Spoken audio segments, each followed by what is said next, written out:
ఏబీల ఆదాయాల నిష్పత్తి 9:8, ఖర్చుల నిష్పత్తి 8:7. ఒక్కొక్కరు 500 రూపాయలు పొదుపు చేసిన ఏ ఆదాయం ఎంత? ఆప్షన్స్ చూడండి. 4200, 4500, 4800, 5200. హాయ్ అండి, వెల్కమ్ టు సుమా స్కూల్.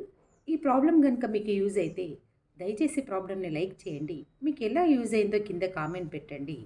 దయచేసి నా ఛానల్ని సబ్స్క్రైబ్ చేసుకోండి. వీడియోని లైక్ చేసి షేర్ చేయండి. మన ఛానల్లో కాంపిటేటివ్ ఎగ్జామ్కి యూజ్ అయ్యే విధంగా అన్ని టాపిక్ల మీద ప్రాబ్లమ్సే చెప్పబడ్డాయి. ప్రీవియస్ టెట్ క్వశ్చన్స్ కూడా ఉన్నాయి. వాటన్నిటికీ ప్లేలిస్ట్ క్రియేట్ చేయబడి ఉంది. అవసరం ఉన్న వాళ్ళు ఛానల్కి వెళ్ళి చూడండి. ఇప్పుడు చూడండి, ఇది చూడంగానే ఆన్సర్ చెప్పేయచ్చు. ఎలా చెప్పేయచ్చు? ఇప్పుడు ఒకసారి అబ్జర్వ్ చేయండి. ఆదాయాల నిష్పత్తి 9:8 ఉంది, ఖర్చుల నిష్పత్తి 8:7 ఉంది. అంటే ఆదాయము 9 అంటే ఏ ఆదాయం 9 పాలు అయితే బి ఆదాయం 8 వాటాలు, ఖర్చు ఏ ఖర్చు 8 వాటాలు అయితే బి ఖర్చు 7 వాటాలు అన్నట్టే కదా. ఇప్పుడు చూడండి, ఏ ఆదాయం 9 వాటాలు, ఖర్చు 8 వాటాలు ఉన్నది. అంటే ఎంత వాటా సేవ్ చేస్తున్నాడు? 1 వాటా సేవ్ చేస్తున్నాడు, అంతే కదా. 9 పార్ట్స్ ఏమో ఇన్కమ్ అనుకుంటే 8 పార్ట్స్ ఎక్స్పెండిచర్. 9కు 8కి ఎంత తేడా ఉంది? 1 పార్ట్ తేడా ఉంది. ఆ 1 పార్ట్ మనకి ఇచ్చాడు already 500 rupees. So 1 part 500 rupees అయితే ఇప్పుడు ఏ ఆదాయం అంటే ఏ ఇన్కమ్ ఈజీగా చెప్పేయచ్చు కదా. ఎంత? 9 పార్ట్స్ అన్నట్టే కదా. సో 9 5 45, 4500 అనేది ఆన్సర్. చూడంగానే ఆన్సర్ ఇట్లా చెప్పేయచ్చు. యాక్చువల్గా 4500, కాకపోతే ప్రాసెస్ చూడండి ఎంత పెద్దగా ఉంటుందో. ఇప్పుడు రాద్దాం, ఇచ్చినవి రాద్దాం. ఇప్పుడు నేను ఆదాయాలని ఎక్స్ లబ్ధంగా, ఖర్చులను వై లబ్ధంగా రాసుకుంటున్నాను. అంటే ఆదాయాన్ని 9 పార్ట్స్ అనుకున్నాం కాబట్టి 9 × X అన్నమాట. అట్లా ఆదాయాన్ని ఎక్స్ లబ్ధంగా అంటే ఎక్స్ మల్టిప్లికేషన్గా, ఖర్చుల్ని ఎక్స్పెండిచర్ని వై మల్టిప్లికేషన్గా రాస్తున్నాను. ఇప్పుడు నేను ఈ స్టెప్ చూడండి. ఏ ఆదాయము = 9x, బి ఆదాయము = 8x.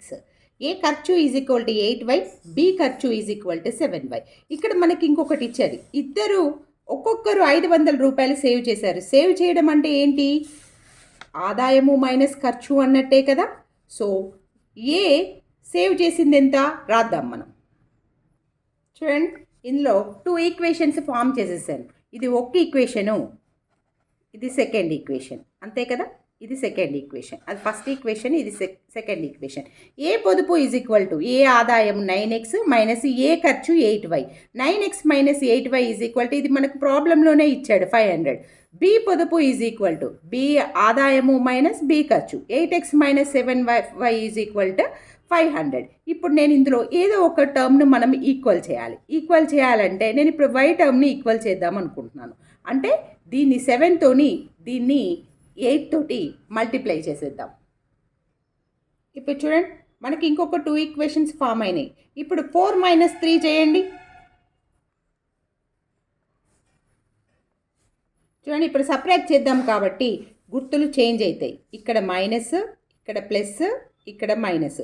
So 64x - 63x = x. ఇది క్యాన్సిల్ అయిపోతుంది. ఇక్కడ 500 వస్తుంది. సో x ఎంత? 500. ఇప్పుడు మనల్ని ఏమడిగాడు? ఏ ఆదాయం ఎంత అన్నాడు. మనకి ఇక్కడ ఏ ఆదాయం అనేసి మనం ఒకటి అనుకున్నాం. చూడండి, ఏ ఆదాయము 9x. ఇక్కడ క్వశ్చన్లు ఎంత అడిగాడు? ఏ ఆదాయం ఎంత అన్నాడు. ఏ ఆదాయము = 9x ఉంది. ఇక్కడ x వాల్యూ ఉంది. ఇప్పుడు అలా సబ్స్టిట్యూట్ చేద్దాం. సో 9 × 500 ఎంత అవుతుంది? 9 5 45, 4500, 4500 రూపాయలు ఏ ఆదాయం అవుతుంది. అవునా? ఇంత పెద్ద ప్రాసెస్ ఫస్ట్ మనం చేయకుండానే ఆన్సర్ చెప్పేసాం కదా.